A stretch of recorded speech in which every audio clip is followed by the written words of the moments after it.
We're back with Blue Zoo TV, presented by Hikari, to continue our tour of the bizarre and beautiful at the Newport Aquarium in Newport, Kentucky. So anytime you think of, in a good way, the weird and the bizarre, an octopus always seems to be high on the list, just because people, it's hard to relate to because it's got so many tentacles and the suckers. But here you've got a great display, and tell us how big this guy is. Well, this is one of our giant Pacific octopus, one of the largest octopus there is. And this animal, we've had an octopus on exhibit before. It just, the tank wasn't as conducive to showing off its adaptations and to be out for the public. They love to hide, they're great camouflage animals.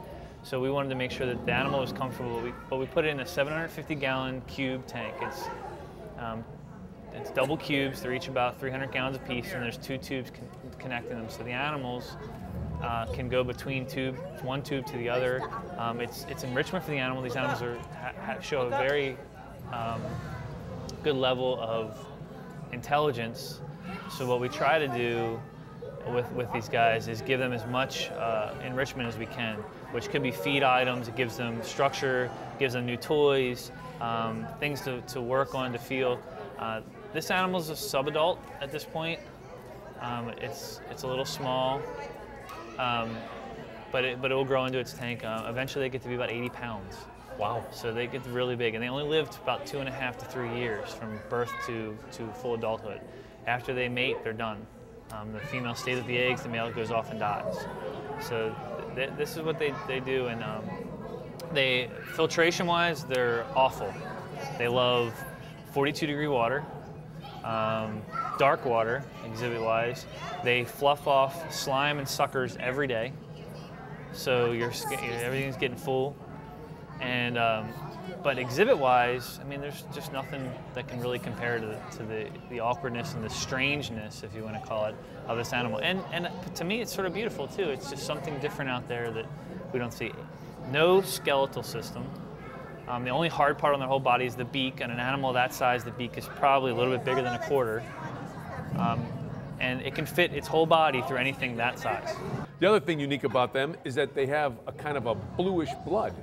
You know, most everything you think that is living has red blood. Here, we're talking blue. Right, and the bluish blood it actually holds oxygen a little better, a little bit more copper-based than ours is iron-based, which is red. You know what's unique about them is you don't realize how fast they can actually move once they get them tentacles and them suckers going. If they're chasing you, you're in trouble, especially if you're a fish. Yeah, if you're a fish, they love crab, any kind of crustacean. The fish in there are really safe because they're actually, the fish are a little faster than they are. If they trap them, they can get them. And they are pretty smart. This animal does set traps, but they can be moving. They can actually crawl around the ground really fast. Every time they touch, every time they use a sucker to touch, they taste. 50% of what they eat goes to growth. Now, obviously, you're not going to have this one for the moment mating, so how long will it live for? They live a good life cycle, 2 to 3 years. The changing of the exhibit was to also increase that for us.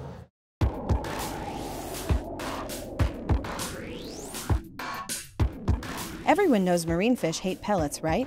Not when they're fed Hikari Marine S or Marine A, the world's first sponge-like marine pellets. Chock full of natural ingredients your marine fish need and love, these rapidly softening, sinking pellets provide them a taste and texture your fish will instinctually adore. Ingredients like fatty acids, DHA, and EPA round out a nutritional package that's hard to beat. If you want your fish looking like they just came off the reef, feed them Hikari Marine S or Marine A. Now, the strangeness that's added maybe to the octopus is that it has a 3-chambered heart. Explain that a little bit. Okay, so we have 4 chambers. They have 3. So it's a little bit different, lower vertebrate, invertebrate type thing. So the animal pumps blood a little bit differently, a little bit slower than we do. It's a little bit more primitive of a heart.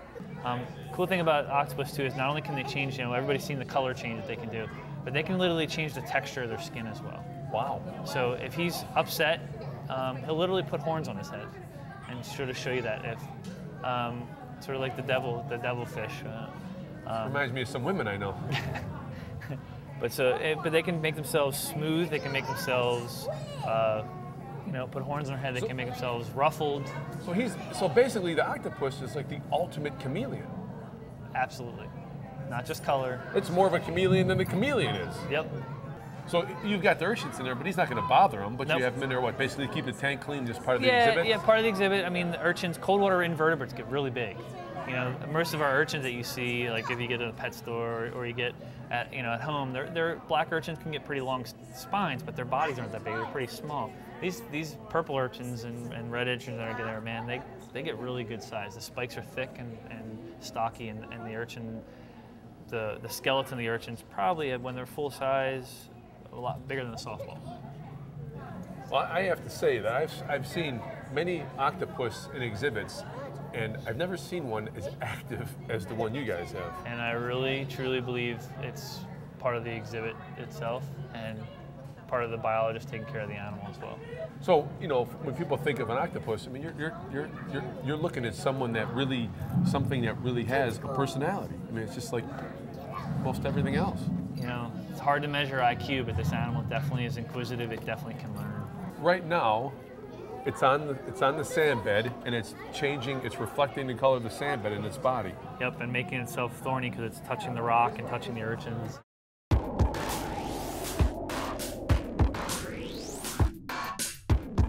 Admit it. You've tried freeze-dried foods before and they left you disappointed. Check out Hikari BioPure FD, the world's only pharmaceutical-grade freeze-dried foods. Using the same raw materials as Hikari BioPure Frozen, our state-of-the-art process allows us to provide your pet the same color, smell, taste, and texture of the live animal with less moisture and more actual food. The patented oxygen barrier bottle significantly reduces oxidation. When live or frozen isn't practical, think Hikari BioPure FD. It's all about the timing. It just so happens we're at the octopus exhibit at the right time. Feeding time, that is. It's not often you get to see an octopus being fed up close and personal. If you look closely, you'll see the entire top of the aquarium covered in a non-stick coating, which enables the octopus to remain unharmed during feeding.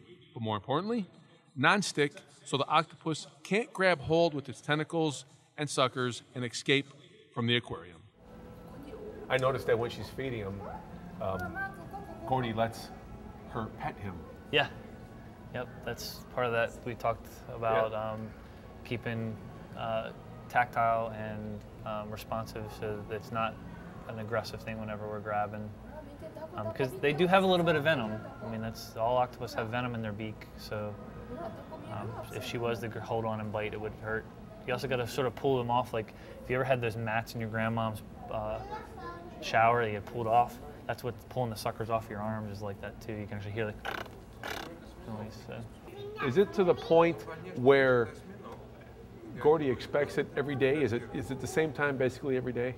Not every day. I mean, right now the biologist that takes care of her is out on maternity leave, so it's a little bit more structured than it used to be because she purposely varies it. And we try to do that with the animals too. It's just a better way to do things for the animals. It's more natural, you know. Think about their natural environment. They don't know when they're gonna feed every day at 5 o'clock is not something that they do. And especially for an intelligent animal like this, it's a little bit different. You know, I would imagine that octopus eating, being filmed in nature is kind of a tough thing because at some point when it grabs its food, it kind of encompasses its tentacles around it, so you really don't see it anyway. Right. They hide their mouth. I mean, they really protect themselves. You got to figure it's a high-end predator, so it's just like sharks. Everything's calculated in what they're doing and what's going to happen. So they protect themselves and their vital parts as much as they can. Catch us next week on Blue Zoo TV, presented by Hikari, as we celebrate more weirdness from the Newport Aquarium. To learn more about the show or to email us, go to bluezootv.com.